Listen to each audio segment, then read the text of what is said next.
Hey guys, tonight we're diving into the Middle Ages, but not the sword-clashing, king-crowning, plague-infested part. We're exploring what no high school history textbook dared to cover. What sex was actually like back then. Spoiler alert, you might not survive this emotionally. If modern dating feels tough, imagine being legally obligated to marry your cousin, told pleasure is a sin, and sleeping on a straw mattress that's possibly alive. Before we start, take a moment to like and subscribe if you enjoy this weird history dive. Drop your city and the time in the comments. I'm curious who's up late for this. Now, dim the lights, maybe turn on a fan for that soft hum, and let's ease into this journey. Picture yourself in a one-room hut in the English countryside around 1247. It's evening. Outside, pigs are snoring. Inside, your bed is planks topped with a bag of itchy, crawling straw. The blanket smells like wet dog, and one dripping candle lights the room. Privacy? Cute thought. For other people, your in-laws, kids, maybe a neighbor, are sleeping on the floor. Yet this is where sex is supposed to happen. Quietly, efficiently, no complaints. Forget romanticized courtships or flowing gowns. The reality is poor, rural, and utterly unsexy. Your life is grueling. You've been farming since sunrise, hands rough, body aching, dirt under your nails. You don't date or flirt. You married at 14 because your parents arranged it for a dowry and 2 goats. Romantic, right? Despite poverty, exhaustion, and religious pressure, people still had sex a lot. Partly because there was nothing else to do, partly because the church demanded it within marriage, and partly because, well, humans. The church ruled everything. Sex was for procreation, not pleasure. Solemn, silent missionary only. Anything else was sin, with manuals listing which acts required how much atonement. We'll get to those spicy details later. Away from monasteries, people carved out slivers of intimacy. A whispered promise under the stars, a stolen moment behind the barn, or waiting until the in-laws were drunk enough to sleep through it. Bathing was rare, especially for peasants. Deodorant? Not a concept. Imagine crawling in a bed next to someone smelling like fermented onion stew and wet sheep, then realizing you smell the same. Passion meant ignoring the beetle scuttling under your straw mattress. Historians debate privacy. Some say communal sleeping was so normal that sex a few feet away didn't faze anyone. Others argue couples found ways to sneak off. The truth likely depends on your space. Wealthier peasants might have an alcove bed, a wooden box with curtains, the original sex pod. But sound traveled through twig and mud walls. Anything beyond missionary was considered diabolical. Oral sex? Forbidden. Sex on Fridays or feast days? Frowned upon. Lust was a moral failing. Yet people weren't sexless. Letters, ballads, and diaries hint at affection and desire, even among peasants. Girls carved hearts into trees. Boys sang dirty songs. Humans gonna human. But consent was murky, marriage often coerced, and power dynamics skewed who enjoyed sex. More on that later. It's not bedtime material. You curl up under your scratchy blanket, pigs snorting outside. Try not to think about lice. Tomorrow's another 16-hour workday. If you're lucky, you'll steal 10 minutes behind the barn. Just don't let the priest or your mother-in-law catch you. You wake to a rooster screeching too close to your face. Light streams through a hole in the wall that counts as a window. Your back aches from lumpy straw. Your mouth tastes like old barley, and someone's loudly emptying a chamber pot outside. Morning in the Middle Ages. But before the grind of farm work, let's talk about who's really running your sex life. The Catholic Church. They weren't just anti-lust, they waged war on it. Sex was only for procreation within marriage. No fun, no sex out of wedlock, during pregnancy, menstruation, after childbirth, or on feast days, which covered half the calendar. You had about 12 guilt-ridden Tuesdays a year to avoid eternal damnation. The church got specific with penitentials, sin catalogs listing punishments. Wrong position? 40 days of fasting. Adultery? 3 years. Oral sex? Straight to hell. Priests hearing confessions weren't always pure themselves. Some had mistresses or secret families, using confessionals for gossip more than forgiveness. Sermons painted lust as a disease, women as its carriers, men as victims. Women were dangerous temptresses. Kids were taught their bodies were dirty. It's a miracle humanity didn't fizzle out. Yet people defied the rules. Records brim with complaints about fornication and adultery. Some towns had court days just for sex offenses. Think sexual speed traps. Fines, floggings, or public shaming were the price of passion. A French bishop even complained about people having sex in cemeteries, enough to warrant a strongly worded letter. Desire persisted in bawdy poems, secret love notes, and lewd carvings in church pew. Your fingers are chapped, your back screams, and you've dodged an aggressive goose twice today. Before collapsing in defeat, your neighbor flashes a grin and nods toward the hayloft. Subtle, quick, but unmistakable. For a medieval peasant, sex isn't about roses or romance. It's about opportunity and efficiency. Life in a cramped one-room hut with kids, in-laws, livestock, and maybe a lingering neighbor means privacy is a fantasy. A wooden partition or hanging cloth might offer modesty, but often you're sneaking behind the barn or under a cart during planting season. If you get caught, the consequences depend on who's watching. Peasant life is brutal. Sunrise to sunset labor. Milking, plowing, planting, cooking, cleaning, brewing ale, chasing chickens, mending clothes, digging ditches, and avoiding dysentery. Downtime comes after dark, when your aching body makes rolling over feel like war. Sex squeezes into these rare, quiet moments. It's not always romantic, but it's human. Two tired, dirty people whispering nonsense on a straw mattress while someone snores nearby. It's not glamorous, but it's real, sometimes the only intimacy all week. The church looms over every haystack. Sex outside marriage is a sin, but enforcement varies. Some villages fine fornicators. Others shrug, especially if marriage is on the horizon.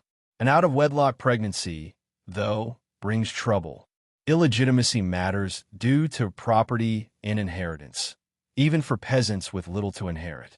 A pregnant unmarried woman might be forced to name the father publicly, leading to marriage, punishment, or denial. None ideal. Some couples used friar marriages, informal unions by traveling friars, to legitimize relationships without a costly church wedding. Scandalous, yet convenient. Love exists, but peasants marry for practical reasons. Farm help, parental arrangements, or to hush village gossip over pregnancy. Still, companionship can bloom into affection, grounded in shared struggle.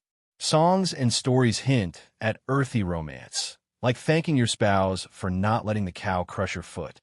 Some peasants even practice temporary cohabitation, living together unofficially, sometimes having a child before deciding to marry. The church despised this, but local customs often allowed it. Practicality usually won. Contraception was banned, but peasants weren't clueless. They tried methods, more on that later, but hint, sheep intestines weren't just for dinner. Imagine kneeling on scratchy straw in a storage shed, clothes half on, fumbling with belt ties. No candles, just distant chickens and your heartbeat. It's quick because chores wait. In a life of toil, that fleeting moment of connection feels like treasure. Scholars debate whether peasant sex was purely functional or if pleasure played a role. Some say it was all about procreation. Others point to bawdy songs, dirty jokes, and obscene graffiti on church pews, suggesting mischief and desire thrived. Peasants weren't prudish. They were direct, living raw, short lives where sex was part of survival. Back at your cottage, your spouse is elbow-deep in bread dough, humming softly. You share a glance. No swooning, just understanding. With 2 kids, a leaky roof, and a cow that keeps escaping, you hope for a quiet moment tonight after the fire dies. It's not about being lovers or sinners. It's about being human, reaching for warmth in a harsh world. You step into a castle hallway, a harp's melancholy tune drifting like perfume. Past a tapestry of St. George slaying a boar dragon, you enter a noble's bedroom, one of many. The bed is massive, draped in velvet and furs, piled with pillows, servants fussing over warm bricks to keep the lord's toes cozy. This isn't a bedroom. It's a stage for producing heirs. Unlike peasants' discreet hayloft romps, noble sex is a state affair, watched and recorded. A nobleman's children inherit land and titles. A noblewoman's body is a political tool for sons and alliances. Romantic? Hardly. Noble marriages aren't about love or exclusivity. Affairs are common, sometimes strategic. If your husband's off crusading, a discreet lover keeps you entertained. As long as no suspiciously out-of-place babies appear, few ask questions. In 14th century France, Queen Isabella's sisters-in-law faced scandal for alleged affairs with knights, leading to arrests and gruesome executions for being too obvious. Noblemen's indiscretions, though, were tolerated. Kings kept mistresses. Lower nobles had unofficial wives supported with gifts. The church scolded, but powerful men faced little consequence. Their appetites were natural, while women's were dangerous, risking accusations of seduction or witchcraft. Noble women found slivers of autonomy, wielding sexuality strategically or rebelling by choosing lovers. Wedding ceremonies, like peasants', were theatrical. Guests escorted newlyweds, sang bawdy songs, and sometimes witnessed consummation. Imagine performing with half the court peeking from behind curtains. Stolen moments happened too. Secret passages, cryptic letters, or erotic poems, like those exchanged between a noblewoman and her steward, crude yet heartfelt. Scholars debate noblewomen's roles, mere pawns or savvy players. Some were traded like property, others used wit and charm to navigate a rigged system. Some households employed human bedwarmers, servants warming beds with their bodies, occasionally leading to scandalous encounters. Private chaplains doubled as confessors, hearing every indiscretion, a risky bet in gossip-driven courts. You watch a lord being undressed by bored servants while his wife yawns into her wine. They'll share a bed tonight, not for passion but obligation, maintaining a bloodline with a crest featuring an angry eagle. Yet, rare letters and poems revealed genuine love. Countesses calling husbands son and shield. Dukes missing their wives' touch. Beneath politics, tenderness flickers. Then it's back to producing heirs, the cycle grinding on. In a medieval city, Paris, Florence, or London, life is louder, faster, more dangerous. Market stalls clog alleys, hawkers shout, chamber pots fly from windows. Unlike villages where everyone knows your sins, cities offer anonymity and temptation. A merchant girl flirts over apples. Apprentices ogle a woman's scandal. The penitentials were a medieval mix of theology, surveillance, and obsessive cataloging, born from minds likely untouched by human connection for years. The core idea: sex is only permissible within marriage, strictly for procreation. Any deviation, pleasure, creativity, enthusiasm, was suspect. Monks detailed every possible misstep in vivid, awkward specificity, especially in Irish and Anglo-Saxon sources. For example, spilling seed outside the act meant 3 days penance. Incomplete intercourse, 1 day. It's like a clumsy manual for your soul. They didn't stop at heterosexual acts. Masturbation was abominable, oral sex against nature, and same-sex behavior drew harsher punishments. The church feared anything hinting at pleasure outside its rigid framework. Some church authorities debated whether sex with a prostitute without desire was less sinful than lustful sex with a spouse, proof of their deep aversion to pleasure.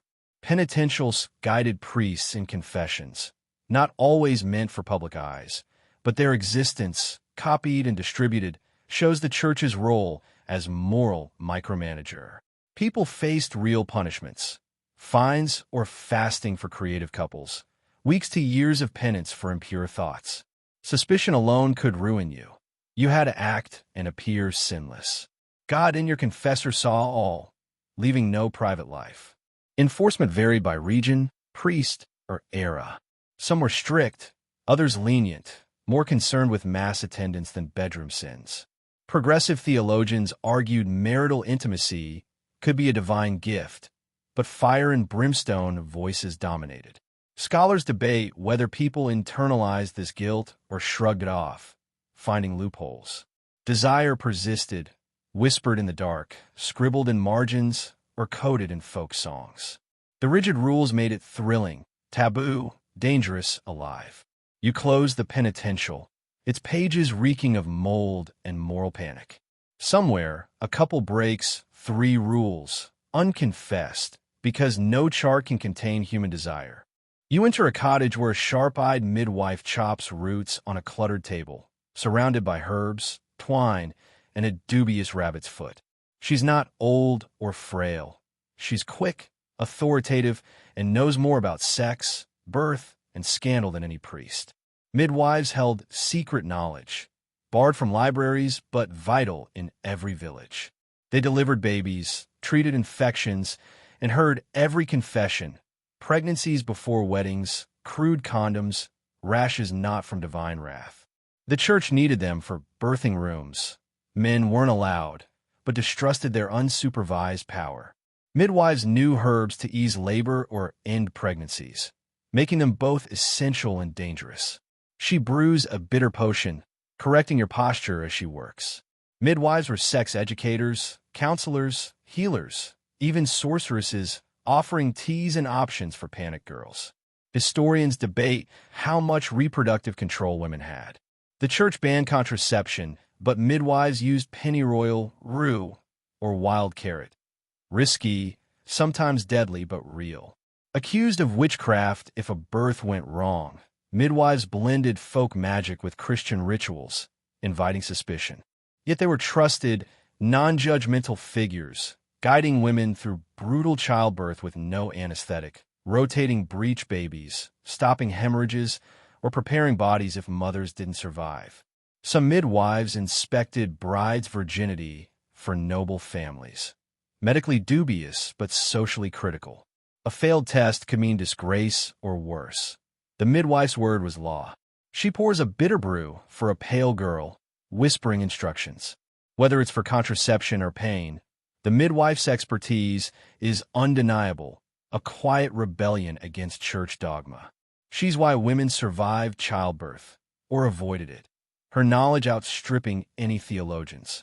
In an apothecary, jars of rue, mugwort, and goat bile line shelves, a cat napping amid dried moss. The air smells of vinegar and despair. Medieval contraception was creative, reckless, and forbidden. The church condemned it, but people persisted.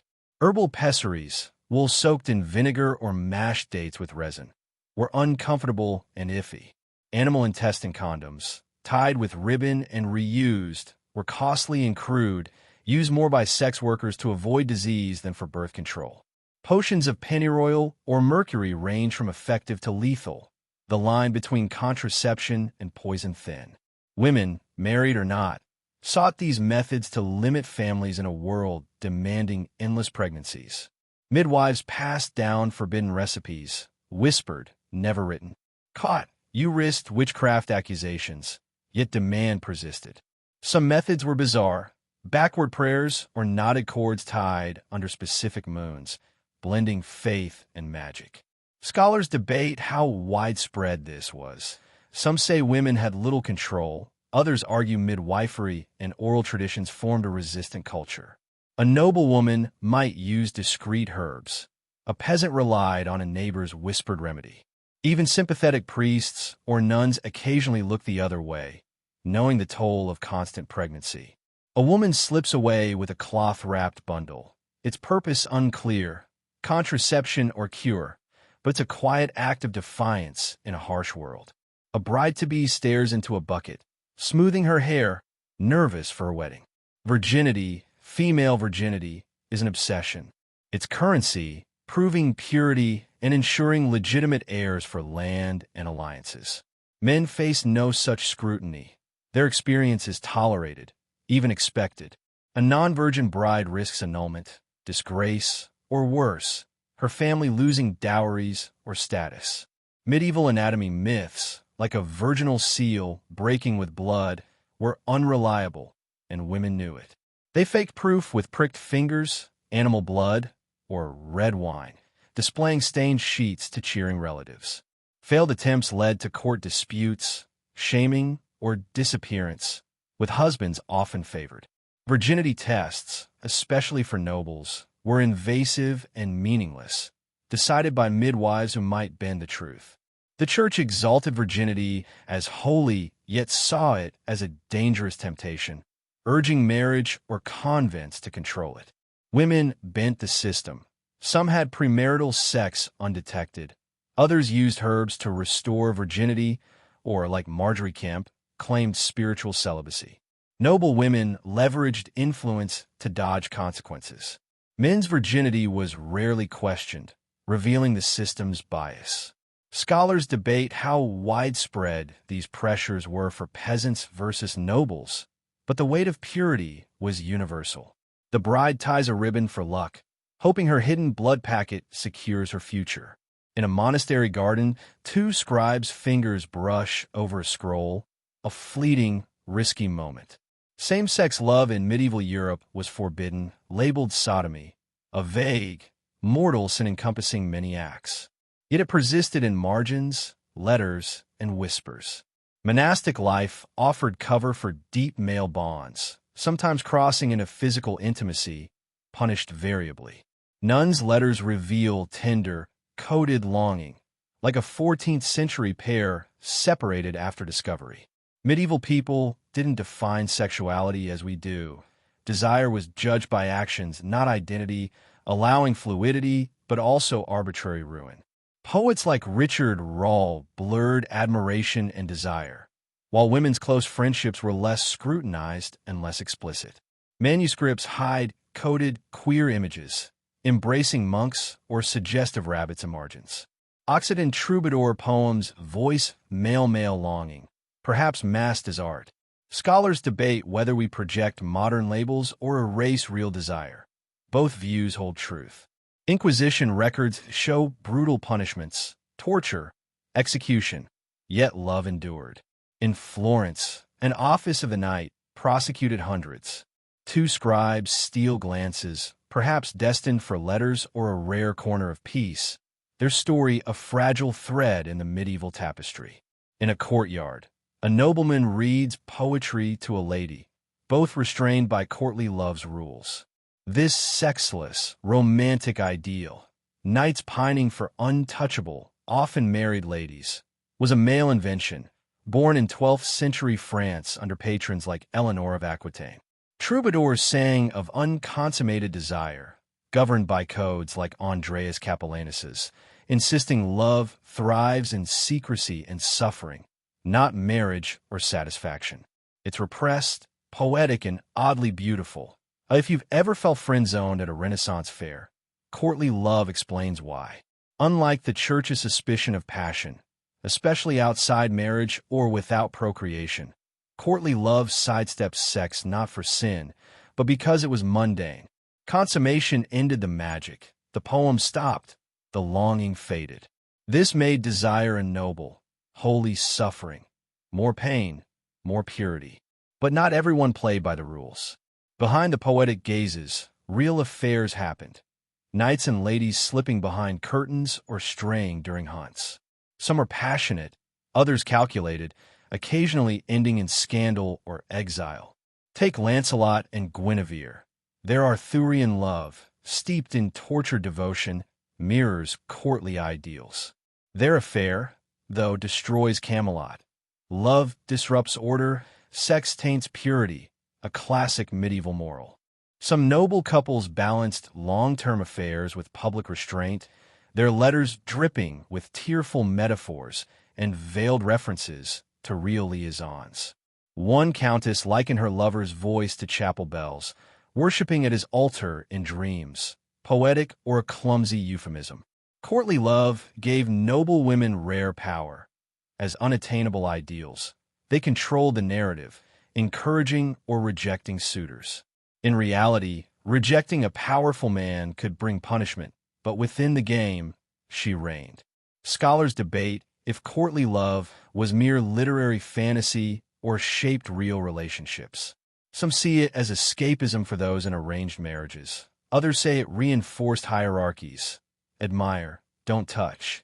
Curiously, manuals suggested practicing with lower-class women before pursuing noble ladies, casual misogyny with a lute strum.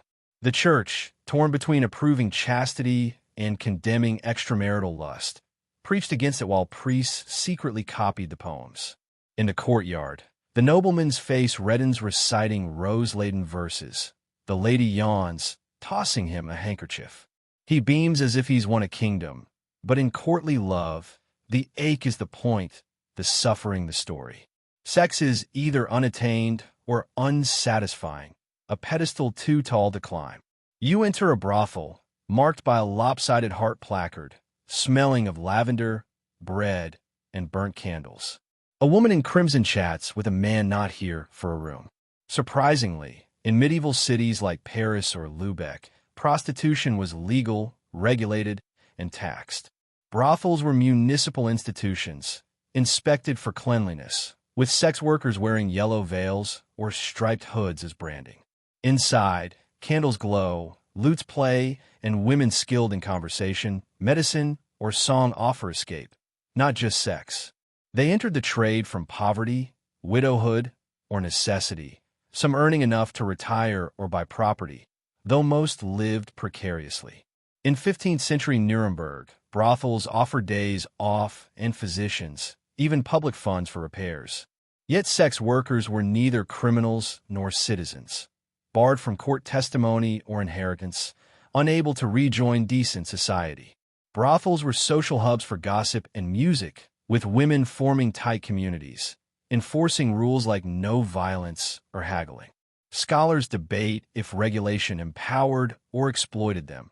It offered protection but cemented marginalization. Evidence hints at male and transgender sex workers in cities like Florence, catering to clergy or nobility, though always denied.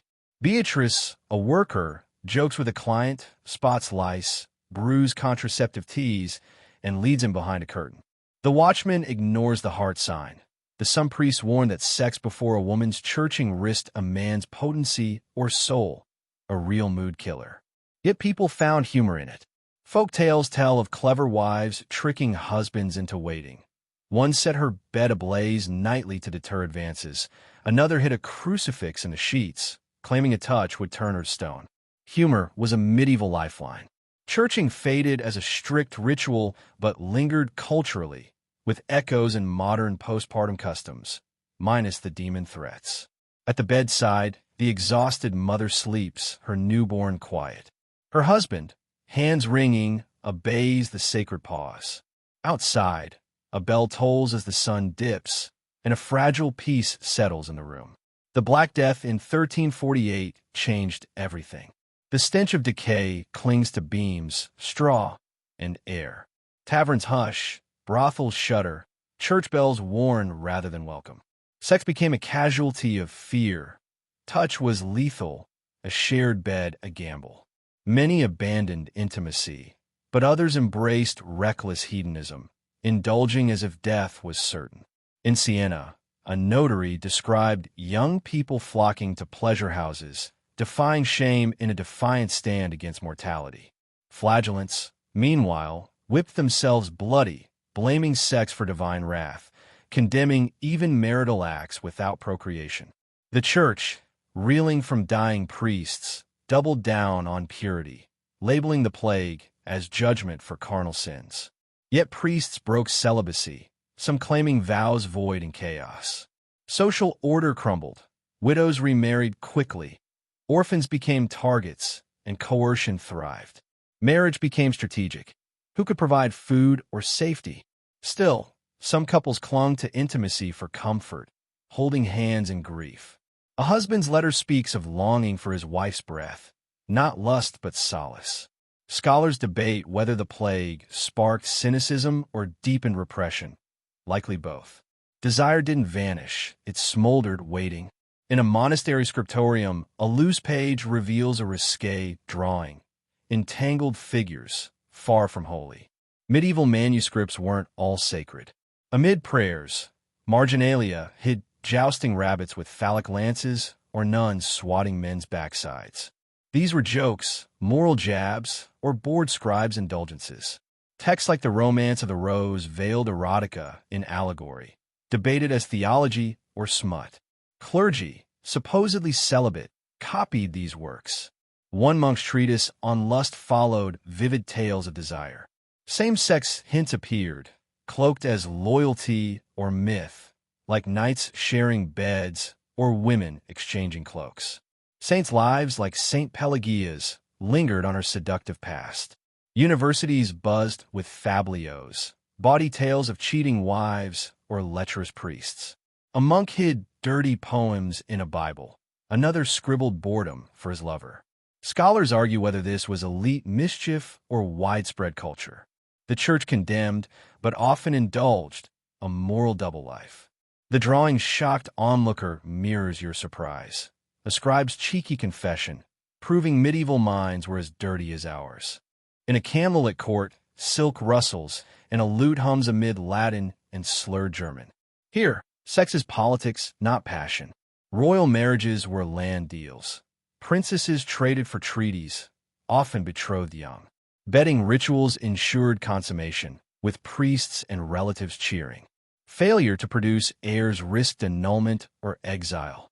Manuals advised silent, prayer like sex, passion suspicious. Kings kept mistresses like Agnes Sorel, celebrated openly, while queens faced ruin for rumors. Eleanor of Aquitaine wielded sex strategically, navigating stormy marriages and rumored lovers. Some queens faced imprisonment or execution for alleged affairs. Confidantes taught brides sex with dolls or explicit diagrams. Quiet rebellions, silent queens, secret bastards hint at resistance. Sex was dynastic fuel, a chess move, never just love. Along a quiet path, crushed daisies and a carved heart mark a lover's hideaway. Folk romance thrived outside church rules. Premarital sex, though forbidden, was tolerated if marriage loomed, like the German handfest. Pregnancy without commitment brought stigma. Bastards inherited nothing. Mothers faced fines. Midwives offered remedies or adoptions. Peasant songs veiled lust in metaphors, plowing fields, climbing ladders. Courtship rituals included carved initials or herbs left at windows. Couples sneaked off during fairs, deniability preserved. Some women forced weddings by presenting the belly in court. Same-sex hints in songs or confessions suggest discreet rural loves. Superstitions abounded, eating named bread or burying nail clippings to draw lovers. Desire defied rules, blooming in secret. In a town square, a merchant flirts and a parrot squawks obscenities. Sex here was transactional. Dowries bought better husbands. Men needed wealth to propose. Prostitution filled gaps for those unable to marry. Concubinage, unmarried cohabitation, was common among the poor, practical if uncelebrated. Widows preferred lovers to keep property. Gifts like ribbons or pins doubled as payment. Courts fined broken promises or unpaid sex workers. Mistresses gained security, like a tailor's widow managing a magistrate's home. Scholars debate agency versus exploitation. Women navigated systems with limited power. Some towns tracked unofficial unions for taxes. Sex was currency, buying status or survival, sometimes love. In a smoky home, an old woman shares her story. Married young, she and her sheep-scented husband grew in a trust, not fire. Sex was rhythm, quick between chores or quiet in the dark. 6 children, some lost, and grief paused intimacy, but a hand on his chest sufficed. Most medieval couples lived this way, practical, unglamorous partnerships. Privacy was scarce. Intimacy slipped behind curtains or in a barns. Older couples persisted quietly. Abuse existed, but so did tenderness. Historians grasp at crumbs, love letters and shopping lists, worn rings, to trace these lives. She hand you lavender, a stone, a red thread, for love, or something like it. This is where medieval sex lives. Not in sermons, but in quiet endurance, human connection against the rules. You've walked through medieval sex, monasteries, brothels, courts, and haylofts. It wasn't a cold wasteland, but messy, tender, human. Sex was sacred, shameful, transactional, transcendent. People pushed against church edicts, risking shame for desire. It wasn't about sin but control, power, and quiet connection. History lives in margins, scribbled notes, stolen glances, hands under blankets. People reach for each other, always. Sleep well, dream weird.